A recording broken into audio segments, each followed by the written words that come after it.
Qabxiilee gurguddaa 5 YouTube tokko hundeessuudhaaf guddisuudhaaf maallaqatti hojjechuudhaaf si fayyadan isinii qabadheetiin dhufeen jira. Viidiyoowwan akka kanaa afaan Oromootiin baay'inaan akka hojjetamne nan beeka. Yaa ta'uuti malee anis gaabbii kana guutuudhaaf jedheetinan gara kanaan dhufee jira. Kanaafiyyuu wantoota akka kanaa argachuudhaaf chaanala kana subscribe godhaa, like, share godhaa.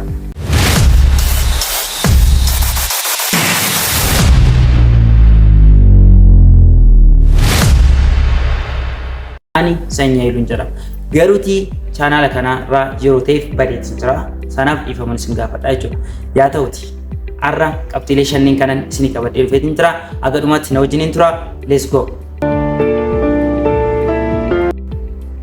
Tokkoffaarratti wantoonni YouTube keenya nu guddisan, YouTube tokko create gochuudhaan duratti wanti nuti beekuu qabnu define your niche and the target audience. Wanta irratti hojjetu adda baafadhu yookaan gosa viidiyoo keetii adda baafadhu. Audiensiin koo eenyu kan jedhu adda baafadhu. Sana booda waan sana wal fakkaatan irra deddeebi'ii hojjedhu. Sababni isaati namoonni gara kee dhufan fakkeenyaaf guyyaa jalqabaatati ispoortii hojjetta yoo ta'e namoonni ispoortii jaalatan gara kee dhufan. Gaafa lammaffaa waa'ee amantaa yoo hojjette namoota sanitti immoo dubbisuu danda'a.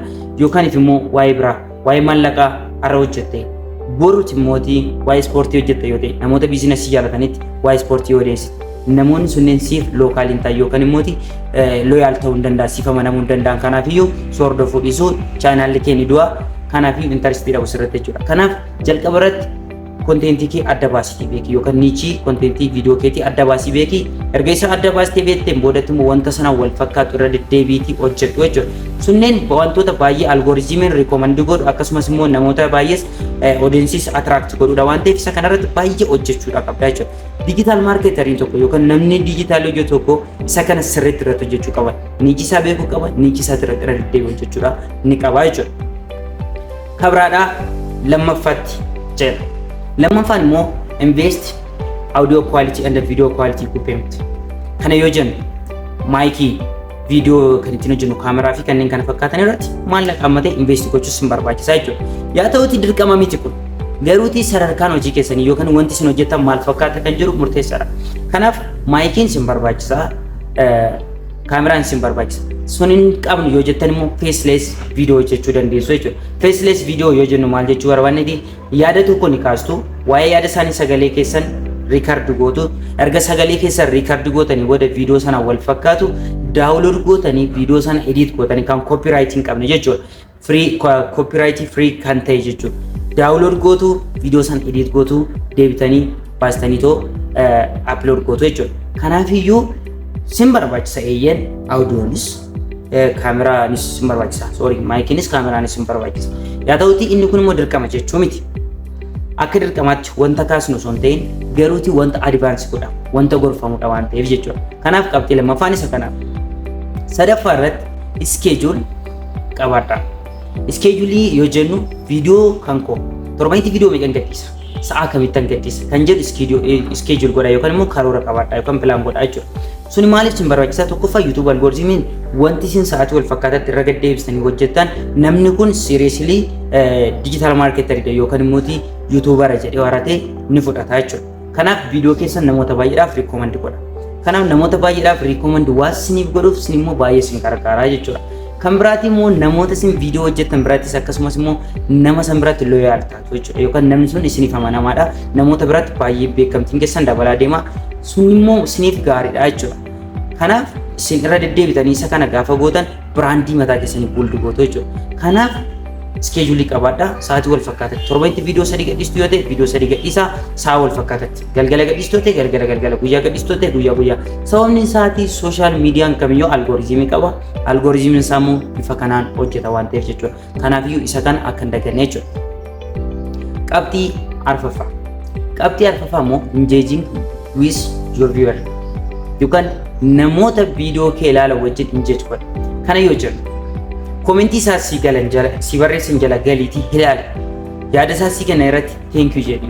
Yookaan immoo yaada isaan gaaffii isaas gaafatan irratti deebi'uu qabu deebii barbaachisa yoo ta'e deebii sana laadduuf. So kunneen dirqamaadha jechuudha. Akka dirqamaatti wanta ati gochuun sirraa eegamudha. Sababni isaatii kaastamarii yookaan immoo isaan daawwataan kee siif kaastamarii kedha yookaan immoo maamila kedha jechuudha. maamila keeti irra deebi'ee viidiyoo kee ilaala. Kanaafiyyuu nama kana gammachiisuudhaaf maal gochuu qabdu? Deebi'ee gara keetti akka dhufu akka maatiitti akka itti dhaga'amuuf yaada inni siif kaase irratti deebii laachuuf qabda jechuudha. Thank you jechuun ni qabda. Deebitee koomentii isaa laayik goota kanneen kana fakkaatan jechuudha.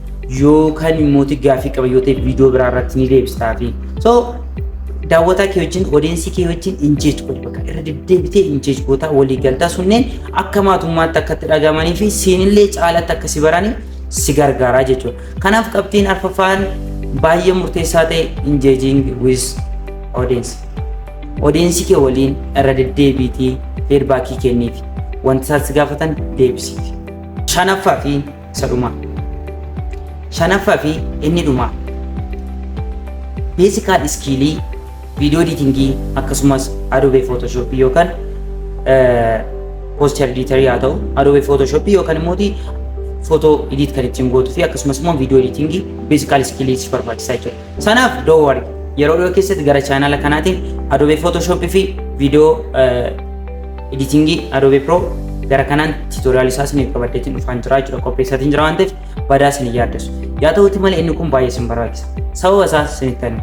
Tokkoffaa viidiyoo isin upload gootan edit ta'uu qaba, quality qabaachuu qaba, yaada isin kaastan wajjin deemuu qaba, akkasumas immoo boring ta'uu qabu, namoota attract akka ta'uu fi akkasumas xiyyeeffannaa namootaa fudhatee namoonni akka dhumaatti akkasii wajjin turan taasisuu kan qabu ta'uu qaba jechuudha. Kanaaf viidiyoo editing dirqama isin barbaachisa. Kanaaf viidiyoo keessan haala bareedaa ta'een edit gootanii bifa quality gaarii qabuun YouTube irratti fe'uu qabdu jechuudha. Lammaffaa irratti immoo Photoshop immoo eessatti fayyadamna kan jedhuun isiniif hima. Tokkoffaan namoonni viidiyoo keenya ilaaluudhaan duratti maal ilaalu? Taambilana viidiyoo keenya ilaalu yookaan immoo taambilana inni jennu isa gubbaa irratti viidiyoo irratti mul'atu sana jechuudha. So warreen kana hin beekneef yookaan immoo warreen YouTubeedhaaf haaraa taatan akkamittiin taambilana create akka goonu yookaan weebsaayitiiwwan ittiin irratti hojjennu isaa ta'u akkamittiin sana edit gochuu akka dandeenyu akkamittiin hojjechuu akka dandeenyu isinitti agarsiisa. Ammaaf garuu taambilana dirqama nu barbaachisa. YouTube banner ta'uu danda'a, logo ta'uu danda'a. Wantoota kanneen hojjechuudhaaf Photoshop editing danda'uu qabna yookaan immoo ogummaa photo edit gochuu qabaachuu qabna jechuudha. So inni kun baay'ee waan nu barbaachisuuf wanta ittiin jala murree beekuu qabnudha jechuudha. Kanaaf qabxii shanaffaa fi inni dhumaa basic skill video editing fi Photoshop qabaadha.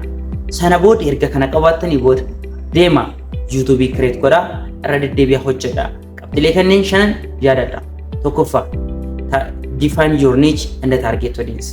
Lammaffaa invest audio and video equipment. Sadaffaa schedule. Arfaffaa engaging with audience. Shanaffaa fi inni dhumaa basic skill video editing fi akkasumas Photoshop qabaadha. Channel kana video kanaa fi barnoota irratti waan irra deebinee hojjennuuf subscribe gochuudhaan nu waliin ta'aa. Bye bye. Sanya iluun ture guyyaa gaarii.